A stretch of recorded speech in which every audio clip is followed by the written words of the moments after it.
네 명의 시각으로 깊게 정치를 들여다보는 시간 정치사색입니다. 오늘도 윤주진 정치 컨설턴트, 정혁진 변호사, 김성환 시사평론가, 강성필 더불어민주당 국민소통위 부위원장과 함께합니다. 어서 오십시오. 안녕하세요. 네, 먼저 어제 있었던 윤석열 대통령과 국민의힘 황우여 비대위의 만찬 얘기부터 시작해 보겠습니다. 어제 윤 대통령은 한남동 관저로 황우여 위원장을 비롯해서 새 비대위원들을 초청해 상견례를 겸한 만찬을 함께했습니다. 이 자리에서 윤석열 대통령이 당의 의견을 많이 경청하겠다, 같이 상의하사겠다, 당이 중심이 돼서 잘해보자 이렇게 말한 것으로 알려졌는데요. 윤주진 대표님, 먼저 윤석열 대통령의 어제 상견례 자리에서 나온 이 발언들 어떤 의미라고 해석하십니까? 기존에 반복적으로 나왔던 문제 지적이 너무 수직적인 당정관계 아니냐, 너무 용산 중심으로 흘러가는 거 아니냐라고 하는 문제를 의식해서 당을 중심으로 좀 수평적으로 앞으로 당정관계를 잘 구축해 나가보자, 이러한 의견을 대통령이 이제 공개적으로 낸 것으로 보이고요. 또 곧 있을 전당대회 문제라든지 또 지금 현재 180석 거대 야당과의 관계 설정, 또 지난번에 있었던 영수회담에서 구체적으로 어떠한 이야기가 오갔는지 등등 해서 아마 대통령이 이제는 여당의 이해를 좀 구하고 또 여당에서 앞으로 좀 더 적극적으로 국정을 주도해 나가는 그러한 역할을 해주기를 바란다. 이러한 의견을 내지 않았을까 싶습니다. 네. 앞으로 좀 달라질 당정관계를 상징하는 것 아니냐 이런 해석이신데 강성필 부위원장께서는 어떻게 보십니까?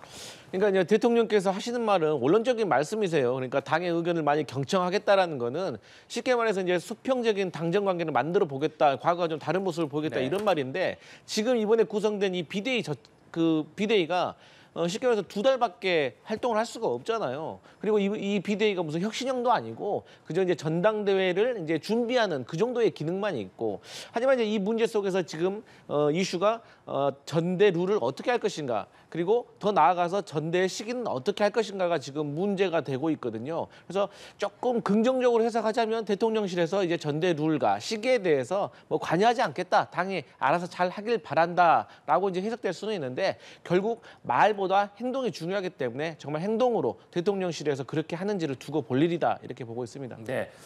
황우여 비대위는 차기 전당대회를 준비해야 하는 과제를 안고 있습니다만 이와 더불어서 당을 수습해야 하는 과제 역시 안고 있습니다.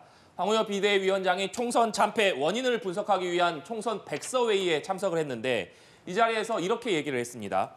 개인의 책임을 추궁하는 식 말고 당대표가 사퇴한 것으로 정치적인 책임을 봉합하자, 이렇게 얘기를 했습니다. 개인의 책임을 추궁하는 식 말고 한동훈 전 비대위원장이 사퇴한 것으로 정치적 책임은 봉합하자, 이런 의미로 해석이 되는데 정혁진 변호사께서는 어떤 의미라고 해석하십니까? 글쎄요, 뭐 황우여 비대위원장 말씀은 지극히 당연한 것이 아닌가. 왜냐하면 어떤 일이 벌어졌을 때 어떤 사람의 책임, 누구 책임이냐 이걸 밝히는 것이 필요할 때도 있지만 더 중요한 건 뭐냐면요.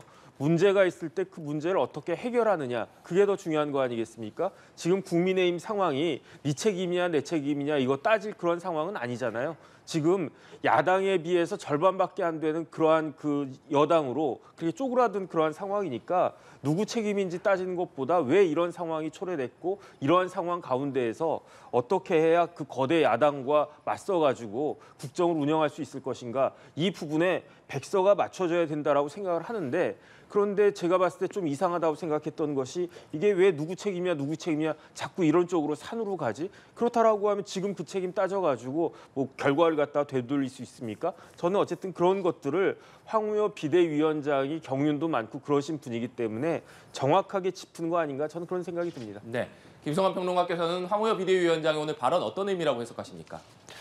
김재섭 국회의원 당선인이 그런 말을 했어요. 이게 당의 책임 문제라든가 또 당 지금 논란이 있는 거 그대로 덮고 가자는 얘기는 쓰레기를 그냥 이불로 덮어두는 거나 똑같다, 이렇게 얘기를 했거든요. 그 얘기는 뭐냐면 이번 총선 참패의 원인을 제대로 짚어야 그 다음에 똑같은 실수를 반복하지 않겠느냐 이렇게 얘기를 한 거거든요. 그러면 총선 참패의 원인이 뭔지를 분석하는 작업을 해야 되지 않습니까? 그럼 이제 선거를 한창 치르는 동안에 한동훈 위원장은 적절하게 선거 전략을 짰느냐, 그리고 원톱에 선거 선대위를 구성하는 게 맞았던 것이냐. 그러면 나중에 가서 이런 방식은 우리한테 리스크가 너무 크다, 그러면 여러 명의 선대위원장을 구성하는 방법을 또 강구하지 않겠습니까? 그리고 윤석열 대통령이 뭐 이종석 호주 대사 임명 문제라든가 아니면 의대 정원 갈등 문제라든가 이런 것들을 사실 대통령이 뚝심으로 밀어붙이겠다고 했다가 사실 부정적인 효과를 불러일으킨 거잖아요.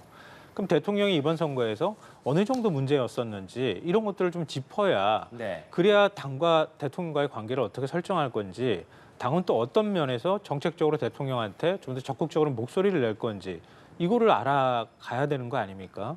근데 그걸 총선 백서에 담겠다고 하는 건데 지금 황우엽 비대위원장 말은 당대표가 사퇴한 것으로 정치적 책임을 봉합하자 이 말인데요. 한동훈 위원장이 지휘한 선거니까 한동훈 위원장이 거기에 대해서 책임을 지고 비대위원장직에서 사퇴한 것이니까 그걸로 끝내자. 이 얘기는 한동훈 위원장한테 제일 큰 책임이 있으니 책임 있는 사람이 그만두는 것으로 모든 걸 가름합시다. 이렇게 정리한 거나 다름이 없는 거거든요. 이건 한동훈 위원장 쪽에서도 받아들이기 쉽지 않은 문제일 것 같고요. 결국은 윤석열 대통령 책임론이 거론될까 우려돼서 그리고 윤 대통령과 한동훈 전 위원장의 서로 간의 책임 갈등이나 공방이 있을까 봐 걱정이 돼서 그냥 이불로 덮고 가자. 이런 뜻이라고밖에 해석이 안 된다는 거죠. 네. 황우엽 비대위 총선 참패 수습과 더불어서 전당대회 준비를 해야 하는데 전당대회 준비와 관련해서 가장 관심을 모으는 것은 역시 현재 당원 100%로 돼 있는 전당대회 룰을 어떻게 개정할 것이냐 여기에 쏠리고 있습니다. 어제 비대위의 첫 회의가 있었는데 이 자리에서도 룰 개정과 관련한 비대위원들의 목소리가 나왔습니다. 전주의 비대위원은 경선 룰을 국민 눈높이에 맞게 개정해야 한다. 김용태 비대위원은 전당대회에서 당이 국민을 향해 열려있음을 보여주는 것이 중요한 의미가 있다. 이렇게 얘기를 했습니다. 다시 말해서 현재 당원 100%로 되어 있는 전당대회 룰을 개정해야 한다. 이런 요구를 한 셈인데 여기에 대해서 친윤 이철규 의원은 비대위를 관리형으로 규정을 하면서 전대 룰은 당원들이 직접 선출한 당 지도부가 고쳐야 한다. 이런 입장을 밝혔습니다. 그러니까 이철규 의원의 얘기는 현재 당원 100%로 돼 있는 룰을 일단 유지해서 차기 당대표를 선출하되 차기 당 지도부가 이 부분을 수정하더라도 수정해야 된다. 이런 의미라고 해석되는데 윤주진 대표님, 이철규 의원의 이 발언은 어떤 의미라고 좀 해석해야겠습니까? 이철규 의원의 발언은 그런데 지난번 당원 100% 전당대회 룰을 만들 때와 비교했을 때 좀 맞지 않은 부분이 있습니다. 왜냐하면 그 당시에도 비대위였거든요. 또 그때도 바로 전대를 치러야 되는 그러한 관리형 비대위의 성격이 강했기 때문에 저는 이게 관리형이냐 혁신형이냐를 떠나서 이 전당대회 100% 당원 룰의 탄생 배경 자체가 어떻게 보면은 기존에 이루어져 왔던 전당대회보다는 다른 결과를 의도해서 약간 인위적으로 만든 룰이라는 성격이 좀 있지 않습니까? 그런 관점에서 오히려 이번에 만약에 비대위가 전대룰을 바꾼다면 이것은 개정이라는 의미보다는 오히려 그냥 과거로 복원한다는 개념이 조금 더 강합니다. 그래서 이철규 의원이야 당연히 이제 당원의 당심을 좀 더 중시해야 된다라고 하는 기존은 이해가 됩니다만 전반적으로는 기존의 당원 100% 룰을 유지하는 것은 매우 국민의힘에게는 정치적으로 부담이 있을 것이다. 그렇게 보고 있습니다. 네. 당원 100%를 유지하는 것은 국민의힘으로서는 부담이 있을 것이다 이런 말씀이신데 정혁kim 변호사님 지금 네네. 친윤계 핵심으로 꼽히는 이철규 의원의 발언이기 때문에 이 이철규 의원의 발언이 친윤계의 어떤 생각을 보여주는 것이냐 이 부분은 어떻게 해석해야겠습니까? 이철규 의원의 발언은 그런 식의 그 생각을 추측을 가능하게 할 수는 있는 거죠. 네. 그다음에 조금 전에 봤던 뭐 전주의 비대위원이나 김용태 비대위원의 생각도 마찬가지로 그분들의 이제 생각이라고 할 것인데 결국은 핵심은 누구냐? 황우엽 비대위원장 아니겠습니까? 지금 비대위원장은 황우엽 비대위원장이고요. 그러한 비대위원장의 판단과 그다음에 비대위원장의 책임으로 결정할 문제가 아닌가. 그런데 사실 뭐 여러 가지 여론이나 뭐 종합적으로 봤을 때 당원 100%는 지금과 같은 그 국민의힘 상황에서는 네. 더군다나 총선에서 완패한 그런 상황에서는 그럼에도 불구하고 당원 100% 룰을 전대 룰을 유지하고자 하는 것은 그렇게 좋아 보이지는 않을 것 같다. 왜냐하면 좀 뭐라도 좀 변화하는 그런 모습이 있어야 되지 않겠습니까? 그런데 전혀 변화하지 않는 모습을 보여준다라고 하는 것이 그렇게 당원뿐만 아니라 일반 국민들뿐만 아니라 당원들한테도 그렇게 좋아 보이지는 않을 것 같다는 생각이 제 개인적인 사견이라 뭐 한 30%가 될지 몇 %가 될지 모르겠지만 일정 부분 그 여론조사 같은 것들이 반영될 수는 있지 않을까 하는 생각이 듭니다. 네, 김성환 평론가께서는 이철규 의원의 발언이 친윤계의 생각을 대변한 것이냐 어떻게 해석하십니까? 그렇게 봐야 되는 거죠. 물론 이제 용산하고 어느 정도 공감을 이룬 상황에서 나온 발언인지 이거에 대해서는 뭐 얘기하기는 어려울 수는 있겠지만 친윤계에서는 결국은 지금 당 체제를 비윤계 당대표가 나오는 것에 대해서 상당히 부담스럽게 생각하는 입장이잖아요. 근데 당원이면 또 당원 가운데 영남의 비율이 제일 높은 상황인 건데 그러면 그 의사를 가지고 이번 전당대회를 치르고 그리고 당 지도부를 구성하는 방식들을 선호할 거예요. 왜냐하면 집권 후반기에 윤석열 대통령 아무래도 국정 장악력이나 이런 것들이 떨어지게 될 가능성이 굉장히 높고 집권당인 국민의힘이 그걸 뒷받침해 줘야 된다고 하는 이런 뭐 일종의 상황 인식이나 절실함 같은 것들이 있는 거거든요. 근데 이거는 권력 내부에서 작동하는 논리일 거고요. 앞서 두 분이 말씀하신 것처럼 그러면 우리 국민들의 여론은 뭐야? 이게 남는 거예요. 왜냐하면 탄핵 직후 생각해 보시면 아시겠지만 국민의힘이 극심한 혼란 속에 빠지고 분당 사태를 겪어가면서 보수 진영의 하나로 결집해 갔단 말이에요. 그러면서 뭔가 바뀌었다고 하는 걸 상징적으로 보여줬던 게 바로 전당대회 때 이준석 대표를 당대표로 뽑은 거였었고요. 그때 전당대회 룰이 국민 여론이 30% 들어가도록 함으로써 그런 일종의 이변을 만들어냈던 거거든요. 그 이후에 국민의힘은 지방선거부터 보궐선거까지 대통령 선거까지 줄줄 승승장구했습니다. 그건 그만큼 변화했다고 하는 신호를 국민들한테 희망을 심어줬던 거거든요. 근데 지금의 국민의힘 모습은 연이어 참패를 하고 있는 상황인데도 불구하고 전혀 거기에 대한 위기의식을 못 느끼고 있다고 국민들은 느낄 거라는 거예요. 그러면 이런 방식으로 가게 되면 도로 옛날에 자유통합당이든 뭐 아니면 한나라당이든 그 시절로 다시 영남당으로 되돌아가는 거 아니냐 이런 지적을 피하기가 어렵다. 이걸 바꾸기 위해서는 결국은 국민 여론이 새로운 변화를 일으킬 만한 그런 숨구멍을 만들어줘야 하는데 결국은 숨구멍이 국민 여론이 30%냐, 뭐 20%냐, 50%냐 이걸로 결정될 거라고 보고요. 그걸 보면서 국민들이 다시 국민의힘을 찍을 건지 말 건지, 국민의힘한테 희망을 걸 건지 말 건지 결정할 것이다 이렇게 생각합니다. 네. 이렇게 국민의힘이 본격적인 전당대회 준비에 들어간 가운데 총선 참패의 책임을 지고 사퇴한 한동훈 전 위원장이 과연 차기 전당대회에 도전할 것이냐 이것을 놓고 큰 관심을 모으고 있습니다.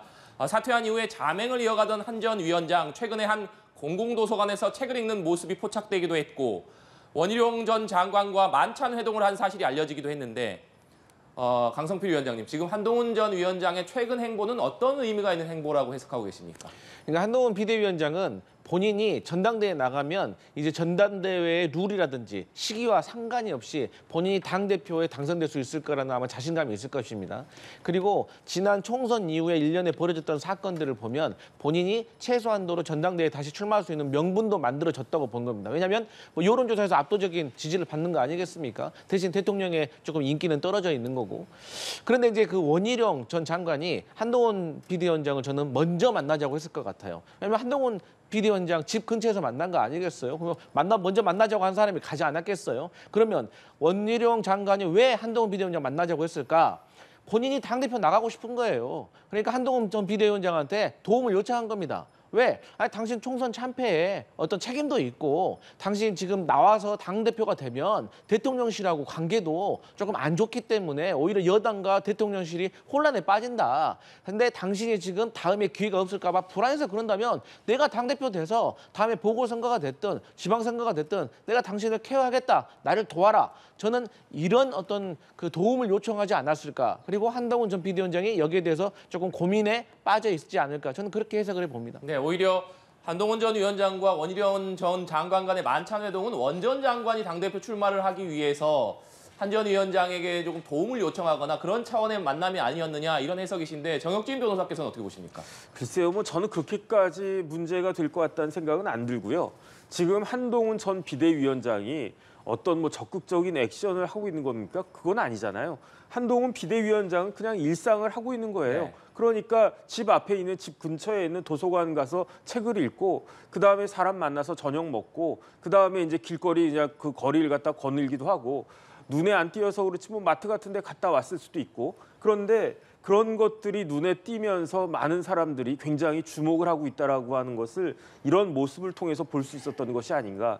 그다음에 원희룡 장관하고 전역한 것도요. 그냥 대학 선후배지간 사이에 더군다나 이번 총선에서 서로 간에 중요한 역할을 했던 사람들이 총선 끝나고 한 달 정도 지난 이후에 그린 다음에 한번 뭐 저녁이나 한번 먹자 이런 이야기를 하면서 저녁 먹으면서 지금 뭐 나라 걱정도 하고 당 걱정도 하고 그다음에 앞으로 전당대회 때 어떻게 하자 이런 어떻게 하는 게 좋겠는가 그런 정도 가벼운 이야기를 했겠지. 그거 다짜고짜 원희룡 장관이 가가지고 내가 나갈 테니까 뭐 당신 나 좀 도와달라 이렇게 이야기할 수도 없는 거 아니겠습니까? 더군다나 여론조사를 갖다 보면 지금 거의 압도적으로 원탑으로 한동훈 비대위원장이 거의 뭐 그렇게 나가고 있는데 그런 한동훈 전 비대위원장 보고 그런 이야기까지 했을 것 같다는 그런 생각은 들지는 않고요. 그냥 일상적인 그러한 그 행동을 하고 있는 것이다. 그런데 문제는 뭐냐면 이러한 일상생활 속에서도 아무런 적극적인 행동을 하지 않음에도 불구하고 한동훈 비대위원장의 인기와 기대가 굉장하다라고 하는 것이 또 보여지고 있기 때문에 이런 부분들에 있어서 한동훈 비대위원장의 생각이 조금씩 출마하는 쪽으로 바뀔 수밖에 없다. 저는 그런 생각이 듭니다. 김수환 평론가님, 지금 한동훈 전 위원장이 윤석열 대통령의 오찬 회동을 거절한 이후에 행동 하나하나가 지금 언론의 주목을 받고 있기 때문에 한 전 위원장이 공공도서관에 가면 시민들에게 포착될 수밖에 없고 그 사실이 알려질 수밖에 없다는 사실을 알고 있었을 텐데 그럼에도 불구하고 한 전 위원장이 공공도서관에서 이렇게 책을 본다거나 이런 행보 어떤 의미라고 해석해야겠습니까? 주목하길 바라는 거죠. 그래서 국민들이 한동훈을 잊지 말았으면 좋겠다 이런 생각을 아마 가지고 있을 거예요. 그러니까 몸은 언제 풀지 모르겠지만 국민 여론은 끊임없이 나를 주목하길 바라는 그런 마음이 깔려 있다고 생각하고요. 저는 원희룡 전 장관하고 만난 거는 아주 미묘한 두 가지 장면하고 같이 겹쳐서 봐야 된다고 생각해요. 그러니까 지난 총선 때 개항을 해 한동훈 위원장이 원희룡 장관을 공천을 했잖아요. 근데 물론 이제 마포에서 문제가 터지긴 했지만 그것도 사천이라는 얘기를 들었어요. 그러니까 일종의 한동훈 비대위 체제에서 한동훈 선대위원장 원톱 체제에서 만들어낸 일종 공천이었다는 거예요. 그럼 두 사람이 일종의 사천이라고 하는 고리로 대통령실하고는 일종의 대척점에 있는 고리가 만들어지는 거예요. 그리고 둘째로 윤석열 대통령이 총선 참패 이후에 인사를 한다고 했잖아요. 그러니까 걔가 전부 사의를 표명하고 난 다음에 총리 물망에도 올랐었죠. 대통령실 비서실장에도 물망에 올랐습니다. 근데 어디에도 원희룡 전 장관의 이름은 오르지 않았어요. 그 얘기는 원희룡 전 장관의 생각과 대통령이나 대통령실의 생각이 그냥 일치하거나 뭔가 한쪽 방향으로 같이 움직이지 않는다는 걸 보여주는 거거든요. 근데 한동훈 위원장하고 대통령과의 관계는 그건 제가 두말하지 않아도 많은 분들이 아실 거예요. 그랬던 두 사람이 아주 미묘한 시점에 같이 밥 먹는 장면이 노출됐다. 이건 자연스럽게 차기 당권 구도하고 연결이 안 될 수가 없다는 거죠. 그러니까 원희룡 전 장관이 뭐 한동훈 전 비대위원장한테 나오겠느냐 안 나오겠느냐 여기까지는 얘기 안 했다 하더라도 두 사람이 그렇게 만남으로써 이미 어느 정도 한 팀이 될 가능성에 대해서 우리는 얘기하고 있단 말이에요. 아마 여기까지라도 설왕설래가 이루어지고 사회적 논의가 이루어지든 아니면 여론이 만들어지길 두 사람은 기대하지 않았을까. 전당대회 룰이 어떻게 바뀌든 간에 뭐 바뀌어가지고 출마할 여지가 생겼을 때 두 사람이 어떤 선택을 할지는 모르겠지만 두 사람은 윤석열 대통령하고 어느 정도 대척점에서는 비윤계로 분류되는 길로 들어선 것이 아닌가 저는 그렇게 생각하고 있습니다. 민주당 얘기로 주제를 좀 넘겨보겠습니다. 윤석열 대통령의 해병특검법 거부권 행사가 임박했다는 관측이 나오는 가운데 민주당의 압박 수위도 높아지고 있습니다. 박찬대 원내대표는 오늘 오전에 10번째 거부권 행사는 전국을 최악으로 몰고 갈 핵폭탄이다 이렇게 강조를 했고 민주당 윤호중 개헌특위위원장은 대통령의 거부권 행사를 제한하는 원포인트 개헌을 해야 된다 이런 주장을 하기도 했는데 강성필 위원장님 먼저 윤석열 대통령이 만약에 거부권을 행사할 경우에 그렇다면 민주당은 어떻게 대응할 계획을 가지고 있는지 그리고 윤호중 위원장이 얘기한 원포인트 개헌 그러니까 대통령의 거부권 행사를 제한하는 원포인트 개헌 이게 당 차원에서 좀 논의가 되고 있는 사안인지 이 부분도 좀 듣고 싶네요. 먼저 이제 대통령께서 10번째 거부권을 행사한다면 저희 민주당은 말 그대로 재표결을 할 때 범야권의 표를 모으고 또 이 국민의힘 구성원들 중에서 분명히 이탈표 혹은 반란표를 저희가 관리를 하려고 하겠죠. 근데 21대 때 재표결을 할 때는 사실상 17표가 필요합니다. 그렇기 때문에 가현실적으로 재표결이 통과될 가능성은 좀 낮다고 볼 수가 있어요. 하지만 그럼에도 불구하고 민주당에게 재표결이 무엇이 의미가 있는 거냐면 17표가 아닌 8표의 이탈표를 21대에서 만들어낼 수 있느냐가 문제인 겁니다. 그러니까 물론 21대에 투표하는 의원들하고 22대에 투표하는 의원들하고는 다를 수가 있습니다. 구성원이. 하지만 저희가 생각하고 있는 반란표를 던져줄 분들은 22대 때에도 있다는 거예요. 그리고 21대 때 8표를 달성하면 그야말로 22대 때 다시 특검을 발의해서 재표결을 한다고 하면 훨씬 8표를 넘을 가능성이 높다는 것이고 21대에서 8표만 만들면 국민의힘 내부에서도 상당히 동요할 겁니다. 근데 21대에서 22대로 넘어가는 이 과정 속에서 과연 대통령실이 어떻게 행동하느냐에 따라서 저는 많이 갈라질 것으로 보고 있는데 앞으로 우리가 얘기하겠지만 뭐 중앙지검장의 교체라든지 지금 석연치 않은 부분들이 많이 있거든요. 여기에 대해서 분명히 흔들릴 것이고 또 이제 저희 민주당 같은 경우는 개헌과 관련해 가지고 4년 주김제와 결선 투표제 그리고 추가해서 윤호중 의원이 이제 대통령도 무당적화해야 한다라고 주장을 하고 있어요. 그러니까 이러한 것들은 이제 특검이 통과가 돼서 특검에서 어떤 대통령과 관련된 위헌적인 어떤 법률이 사항이 발견이 된다면 그때는 민심의 힘을 얻어서 개헌과 관련해서도 여당 내에서 또 다시 이탈표가 나와서 충분히 22대 때 한번 해볼 만한 일이 아닌가 이렇게 기대하고 있습니다. 네, 윤준희 대표님, 지금 민주당에서는 대통령이 거부권을 행사할 경우에 장외 투쟁 얘기까지 지금 나오고 있는 상황인데 이 부분은 어떻게 보시는지, 그리고 거부권을 행사하는 내용의 원포인트 개헌 이 부분에 대해서는 어떤 입장 갖고 계신지도 궁금하네요. 일단 기본적으로 180석이 넘는 거대 야당이 국회가 아닌 장외에서 투쟁을 한다는 것 자체가 과연 국민들로부터 지지를 받을 수 있을까 좀 의문이에요. 그리고 대통령의 거부권 행사를 제약한다는 것 그 발상 자체가 사실은 대통령제를 부정하는 겁니다. 왜냐하면 대통령제는 엄연히 국민이 직접 뽑은 대통령에게 가장 큰 민주적 정당성이 부여되어 있고요. 따라서 국회가 아무리 다수당이 통과를 시킨 법안이라 할지라도 대통령이 특별 정족수인 3분의 2 이상을 충족시키지 못하는 거부권을 행사해서 법률을 봉쇄할 수 있도록 그렇게 설계된 헌법입니다. 그래서 이 대통령의 거부권 행사가 적절하지 않다라고 하는 정치적 평가와 별도로 거부권 행사 자체를 없앤다는 것은 사실상 우리 통치 체제를 바꾸는 거의 그런 수준의 헌법 개정이기 때문에 이것은 국민들로부터 지지를 받기가 어려울 겁니다. 또한 대통령의 거부권 행사가 너무나 지나치다고 판단한다면 그걸 토대로 국민들이 선거에서 판단을 하는 것이거든요. 근데 이번 선거에서 가까스로 100석을 넘긴 것은 그 말은즉슨 뒤집어 말했을 때는 민주당이 통과시키는 모든 법이 다 올바른 것은 아니다. 민주당에게 무소불위의 입법권을 준 것은 아니다라는 것이거든요. 이러한 민심의 명령을 민주당도 조금은 새겼으면 좋겠다는 생각입니다. 네. 그런데요, 제가 조금 말씀드리고 싶은 게 이 대통령의 거부권을 행사하는 거에 있어서 저희 민주당이 이의를 제기하는 것 중에 하나가 이 거부권 행사를 하는 게 정치와 정책 두 가지로 나눠질 수가 있어요. 그러니까 정책과 관련해 가지고는 사실 진보와 보수의 어떤 이념과 철학의 차이가 있기 때문에 저희가 100번 양보해서 이해한다고 하더라도 역대 대통령이 본인 혹은 본인과 가족과 관련된 어떤 정권형의 비리라든지 가족의 비리와 의혹과 관련해서는 특검법을 거부한 적이 없었어요. 그런데 대통령께서는 그 거부권을 행사하고 계시고 또 이번 총선의 민심에서도 드러났듯이 특검법 정도는 통과를 시켜야 된다는 거 아니겠습니까? 그리고 국민의 지금 여론조사를 보더라도 국민 3분 중에 2분 정도는 그 특검법을 통과시켜라. 또 보수 지지층에서부터도 그렇게 지금 마음이 돌아서고 있다는 것을 대통령실에서 분명히 알아야 한다. 이런 말씀 드리겠습니다. 네. 대통령의 거부권을 제한하는 원포인트 개헌이 과연 이게 가능한 것이냐, 이 부분과 관련해서 두 분 말씀도 좀 들어봐야 될 것 같은데 먼저 정혁진 변호사님. 글쎄요, 원포인트 개헌 추진은 가능하죠. 하지만 이게 성사가 되는 것은 다른 문제고 제가 봤을 때 원포인트 개헌이 될 수가 있겠습니까?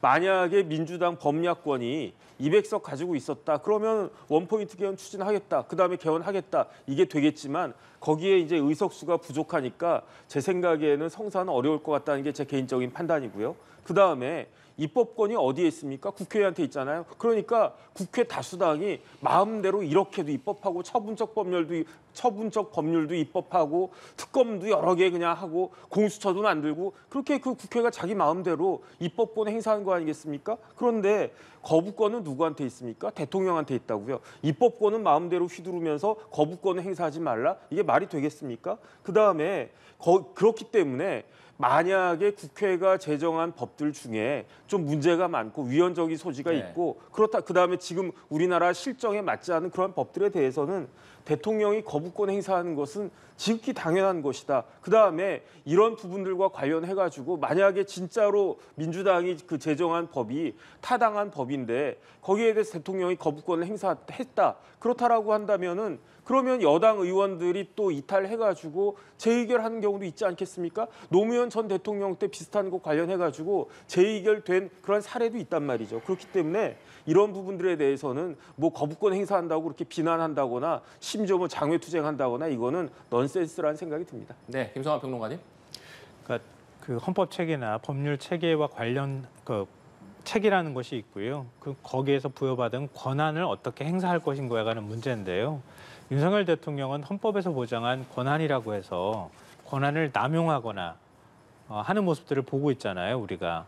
거부권을 행사할 수 있다고 해서 대통령이 거부권을 내 맘대로 행사했다고 하면 과거 대통령들도 윤 대통령처럼 그렇게 거부권 많이 행사했겠죠.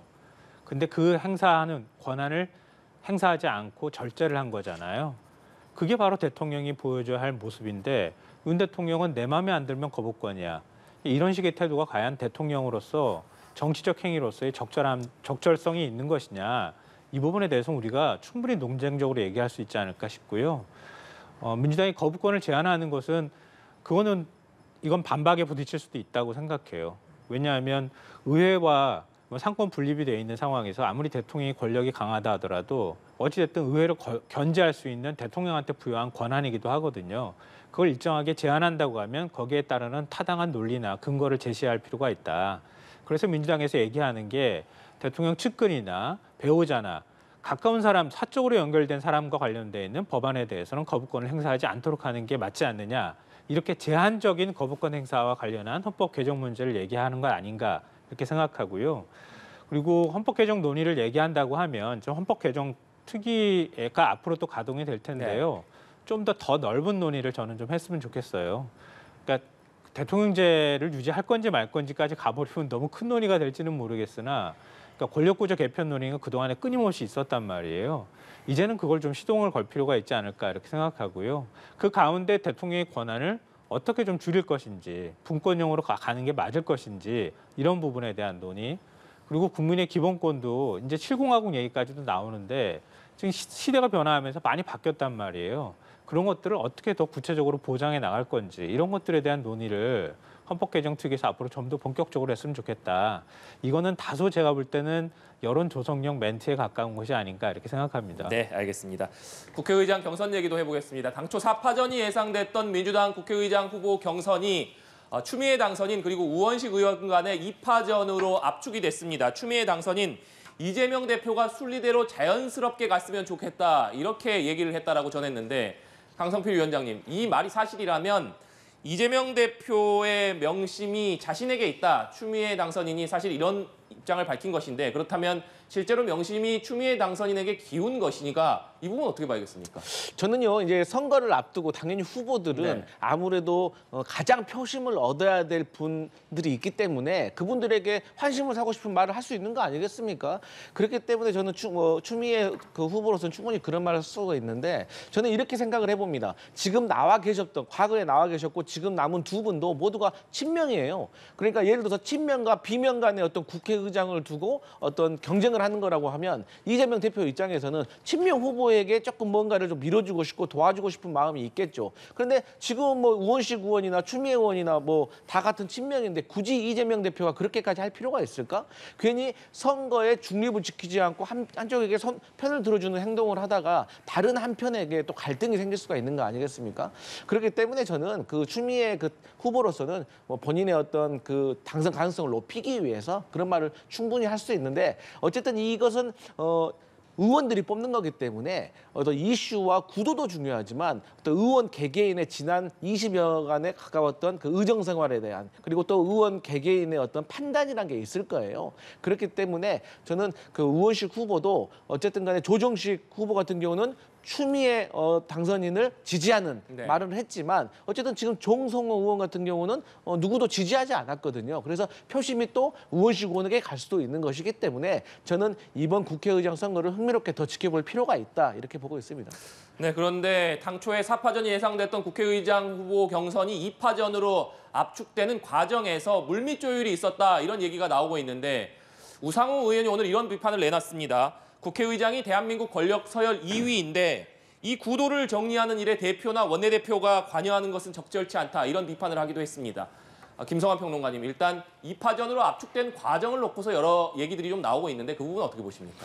저는 이거 보면서 좀 이해가 안 되는 부분이 굉장히 많은데요. 일종의 이제 구간 억측도 좀 들어가 있는 것 같고요. 그리고 자가 발전도 좀 있는 것 같다 이런 생각이 들어요. 그러니까 이렇게 예민한 시기에 이재명 대표가 추미애 당선인하고 만나가지고 뭐 순리대로 자연스럽게 갔으면 하는 바람이 있다 이렇게 얘기를 했다고 하는데요. 과연 이 멘트를 했는지, 이 멘트를 했으면은 어떤 맥락에서 나온 말인지 이걸 이재명 대표 말을 좀 들어봤으면 좋겠다는 생각이 들어요.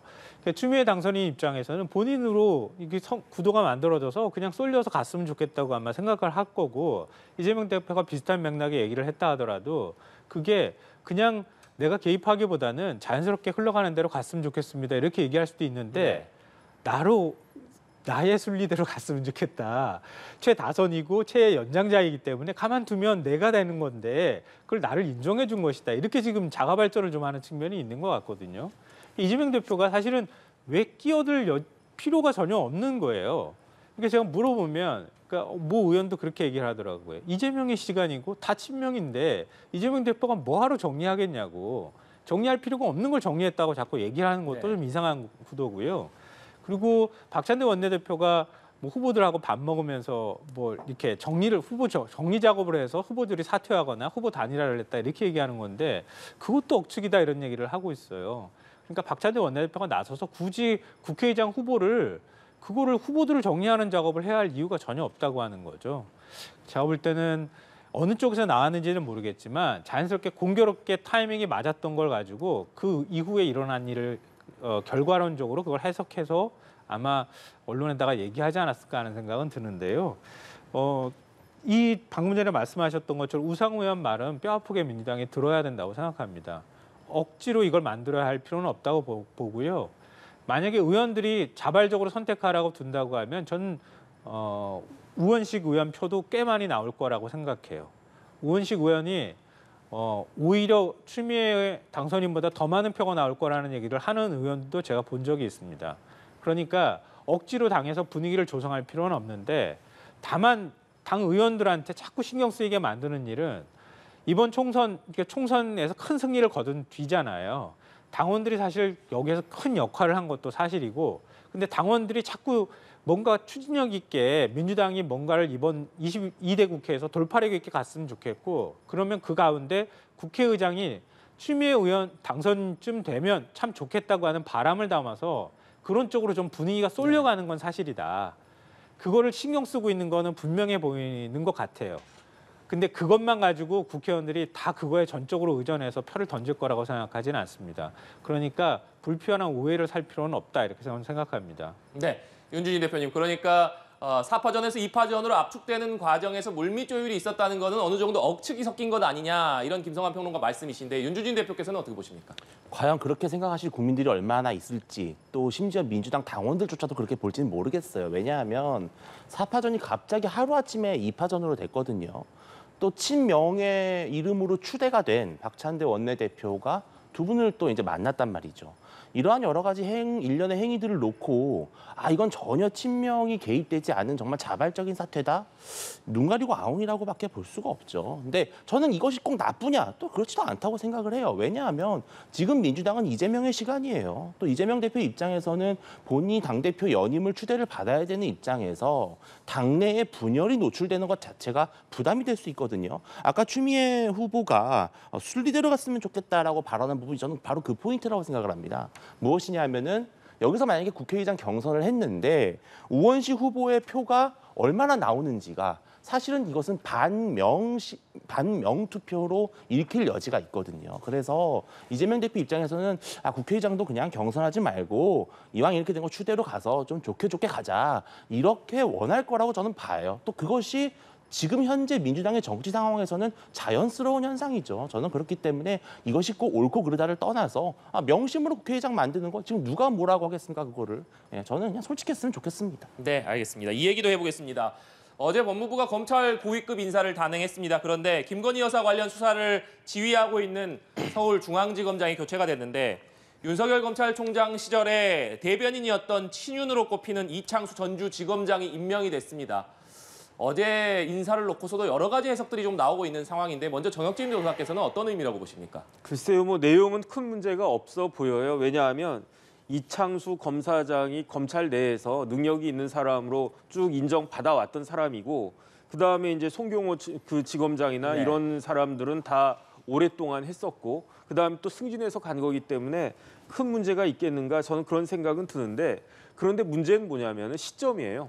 왜 이렇게 미묘한 시점에, 더군다나 최재형 목사 어제 조사받고 있는 와중에 이렇게 중앙지검장 비롯해가지고 1, 2, 3, 4차장까지 다 교체가 되는 그러한 발표를 왜 했는가, 참 저는 정부적 감각이 좀 많이 떨어진다, 저는 그런 생각이 들었습니다. 네, 강성필 위원장님, 잠시 후에 민주당 입장도 좀 짚어보겠습니다만 어제 인사 어떤 의미라고 부위원장님은 해석하고 계십니까? 그러니까 사실 후임 중앙지검장이 누가 왔냐가 더 중요한 게 아니라, 네. 더 중요한 거는 왜 지금 이 시기에 중앙지검장이 교체됐느냐가 저는 중요한 것 같아요. 그러니까 이원석 그 검찰총장이 11일 전에, 이제 12일이 됐죠. 10일 전에 김건희 여사와 관련된 명품백 수사를 신속하게 빨리 네. 하겠다라고 하고 나서 6일 후에 신임 민정수석에 취임을 했어요.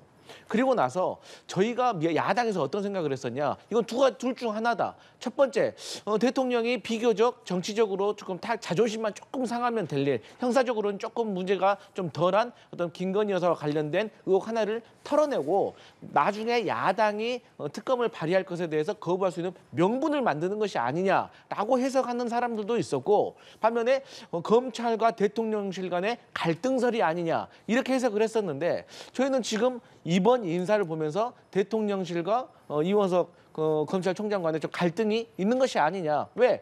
김건희 여사와 관련돼서 수사를 하고 있던 분들이 다 교체가 됐어요. 근데 이분들이 형식상으로는 승진이 된 것 같지만 내용상으로는 좌천된 거거든요. 그러면 이 시기에 또 검찰총장의 측근들까지 다 교체했던 이유가 무엇인가라고 다시 돌려보면, 검찰의 어떤 인사라든지 네. 어떤 관리를 가장 잘할 수 있는 김주현 수석을 임명함으로써 대통령께서는 아마도 김건희 여사와 관련된 수사는 소환조차도 하지 말아라라고 하는 시그널을 분명하게 검찰에게 보냈다라고 저희는 해석을 하고 있는데, 마지막으로 정말 이해가 안 가는 것은 앞서 말씀드렸듯이 왜 이때 그리고 이 다음에 어떤 일이 일어날지 불보듯 뻔한데 왜 이렇게까지 무리수를 두는지 정말 이해할 수가 없다, 이런 말씀 드리겠습니다. 네.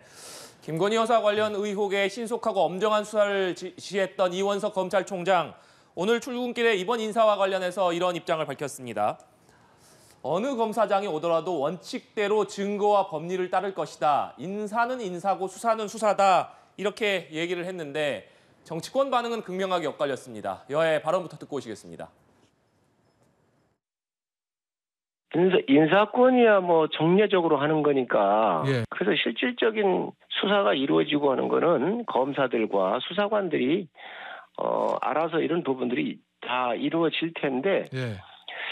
그거를 수사를 무마하기 위해서, 그게 수사가 무마하라고 한다고 해서 무마가 되겠습니까? 전 거기엔 동의할 수가 없고요. 예. 국회에서 김건희 특검법 입법이 임박해지자 검찰로서도 김건희 여사에 대한 수사를 하지 않을 수 없는 상황으로 내몰렸고, 그래서 검찰의 기류가 수사 불가피론으로 급격히 타오르는 것을 봉쇄하기 위한 조치였다고 생각하지 않을 수 없습니다. 네, 그러니까 민주당은 김건희 여사 방탄을 위한 신호탄이다 이렇게 강하게 비판을 하고 있습니다만, 국민의힘에서는 정상적인 인사를 민주당이 정치 공세의 소재로 삼고 있다 이렇게 비판을 했습니다. 김성환 평론가께서는 어떻게 보십니까? 이건 아마 국민들이 더 잘하실 거라고 봐요.